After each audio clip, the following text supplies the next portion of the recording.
Patay sa pamamaril ang isang lalaki sa Davao City. Paniwala ng ina ng biktima may kinalaman ng krimen sa paratang na leader umano siya ng isang gang sa lugar. Makibalita tayo kay Marlon Palmahil ng GMA Davao. Dead on the spot ang 20 taong gulang na si Raymond Rendal matapos pagbabarilin sa barangay Bago-Oshiro, Davao City. 4 na tama ng bala sa katawan ang ikinamatay niya. May tama siya sa ulo, sa kaliwang balikat, tsaka sa tiyan, tsaka sa likod. Naniniwala ang ina ni Rendal na may kaugnayan ng pagpatay sa kanyang anak sa paratang na leader umano ito ng Salto Gang na madalas na nagpapasimuno ng mga rayot sa barangay. Agana yung anang problema dres barangay sa Badlungon nga Salto daw na siya.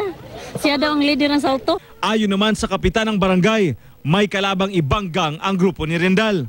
Wa ta kabalo kung kinsa ang nagbirada ani kay kaning mga bataa po daghan na pug mga kalaban sa ubang mga barangay. So ako ipaabot sila nga undangan na intaw na ninyo. Ayon sa tiyuhin ng biktima, nanonood lang ng basketball game sa barangay si Rendal nang pagbabarilin ito. Nakita pa raw ng tiyuhin ng biktima ang itsura ng 2 salaring nakamotorsiklo.